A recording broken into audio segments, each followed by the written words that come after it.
The Articles of Confederation were the nation's first constitution, but it actually took about 4 years to ratify this constitution. It was written in 1777, but not ratified until 1781, just 2 years before the revolution ended in 1783.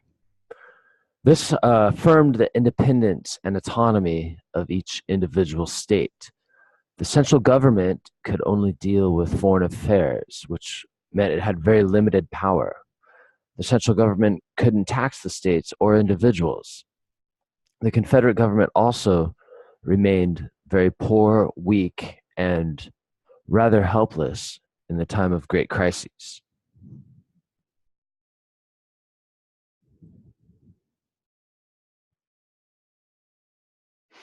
So some of the crises of the Confederation government throughout the 1770s and 1780s were first ratifying the Articles of Confederation themselves, which took 4 years, as I mentioned, from 1777 to 1781, because really not all the states could agree, and it only took one state to veto ratification.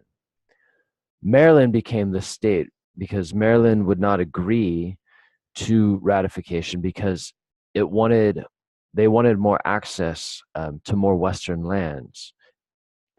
And under the Articles of Confederation, they would be cut off from Western expansion because they were basically on the coast and didn't have access to Western expansion because Virginia had occupied that space to the west.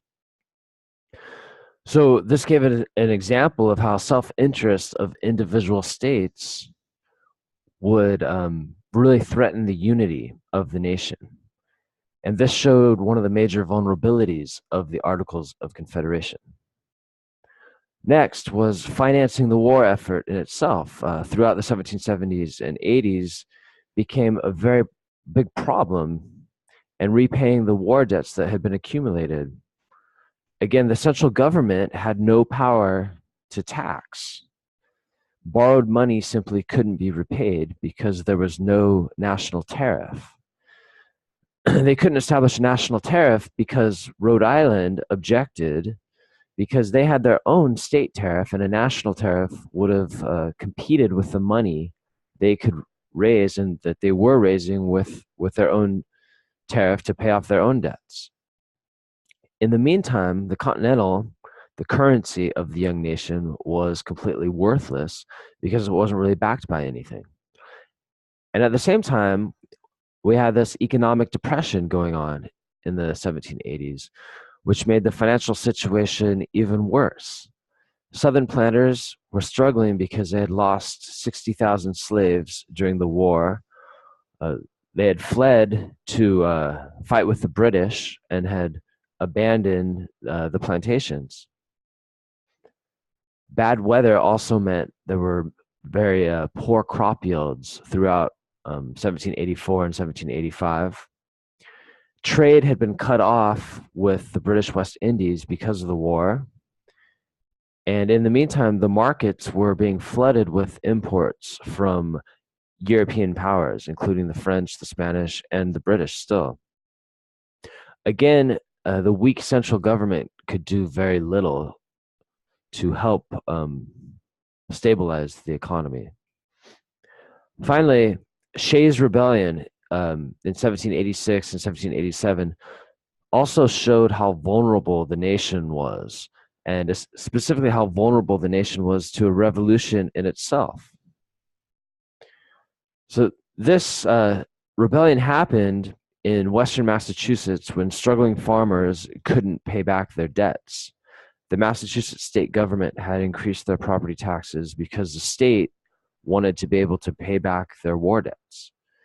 Wealthy Boston merchants and bankers on the East Coast in Boston had loaned money for the war effort, and they controlled the Massachusetts legislature, which was based in Boston. They controlled the government. They had raised taxes on Western farmers 60% in 3 years to pay off their war debts. And this also coincided with a very poor economy, and these Western farmers were struggling. They were getting arrested, taken to court, and imprisoned in debtor's prison for not being able to repay some of their debts and make some of their payments.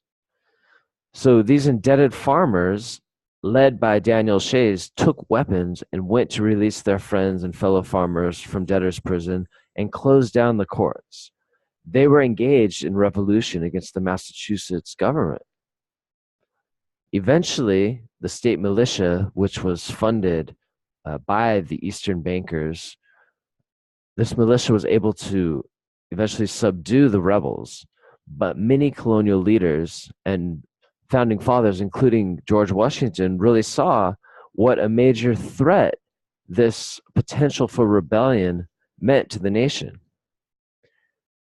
This is what really, all these crises, but it was really Shay's rebellion in 1787 that really ultimately led the founding fathers, the delegates from each state that were meeting to actually reform the Articles of Confederation. It led them to actually scrap the Articles of Confederation and start anew with an entirely new constitution.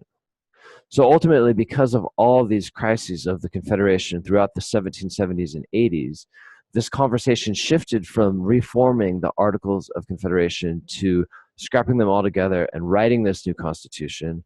And this is what was decided in the Constitutional Convention in Philadelphia in 1787.